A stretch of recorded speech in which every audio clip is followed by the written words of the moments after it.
नमस्कार मित्रांनो, माहिती प्रसारण या युट्यूब चॅनलवर तुमचे सगळ्यांचे स्वागत आहे. तुमच्यासाठी मी एक आज म्हणजे शेतकऱ्यासाठी एक आनंदाची बातमी आहे, ती म्हणजे स्पर्धा परीक्षा 2026. स्पर्धा परीक्षा अशी परीक्षा लेखी नाही किंवा फिक्स स्पर्धा परीक्षा आहे. त्यामुळं कोणाला असं लेखी वगैरे द्यायची गरज नाही. आणि ते फिक्स स्पर्धा अशी जिल्हा पातळीवर, तुम्ही तालुका पातळीवर, राज्य पातळीवर असे आयोजित केले जाते स्पर्धा. त्यामुळे तुम्हाला ते नोंदणी करायची असते. त्यामध्ये वेगवेगळे पीक आहेत.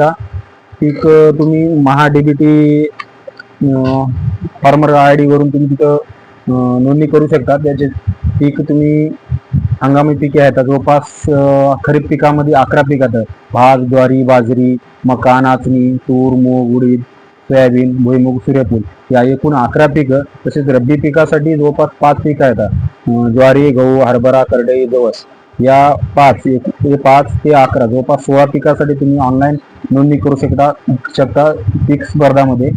आणि त्याची फीस नॉर्मली आदिवासी लोकांसाठी वगैरे SC ST साठी 150 रुपये फीस आहे आणि सर्वसाधारण शेतकऱ्यासाठी 300 रुपये फीस आहे.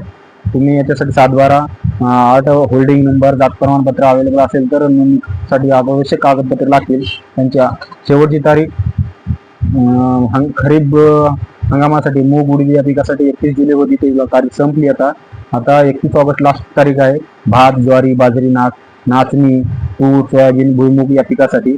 त्यामुळे सर्वात जास्त शेतकऱ्यांनी नोंदणी करायला विसरू नका. आणि रब्बी हंगामाची तारीख 31 डिसेंबर आहे. त्यामुळे त्याला वेळ आहे भरपूर. अगोदरच 31 ऑगस्ट पर्यंत अगोदर हंगामी रब्बी खरीप पिकासाठी तुम्ही नोंदणी करा सर्वात जास्त. आणि त्याची जवळपास 300 रुपये फीस आहे.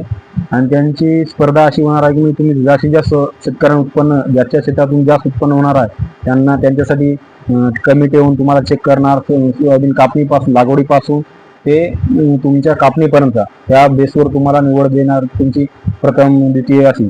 आणि प्रथम त्यांची बक्षीस जवळपास तालुका स्तरावर म्हणलं तर 5,000 रुपये आहे. द्वितीय स्तरात 3,000 रुपये आणि तिसऱ्या क्रमांकाला 2,000 रुपये फीस आहे. जिल्हा पातळीवर पहिल्यांदा 10,000 रुपये आहे, दुसऱ्याला 7,000 आणि तिसऱ्यासाठी 5,000 रुपये आहे. राज्य पातळीवर निवड जर झाली तुमची तर एका शेतकऱ्याला तुम्हाला 50,000 रुपये बक्षीस मिळू शकते. त्यानंतर दुसऱ्याला 40,000, तिसऱ्याला 30,000 असं बक्षीस आहे. त्यामुळे शेतीची आट फक्त एकरभरसाठी नोंदणी करू शकता तुम्ही. एका एकरमध्ये म्हणजे एकरमध्ये तुम्ही किती उत्पन्न जास्त घेता, त्याचे काय प्रयोग उत्पन्नासाठी करता यावर डिपेंड आहे. त्यामुळे सर्वात जास्त शेतकऱ्यांनी या स्पर्धेमध्ये नोंद करावी, रजिस्ट्रेशन करावं. त्याची रजिस्ट्रेशन करण्याची लिंक वगैरे त्याची सर्वची माहिती मी तुम्हाला खाली डिस्क्रिप्शन बॉक्समध्ये देते.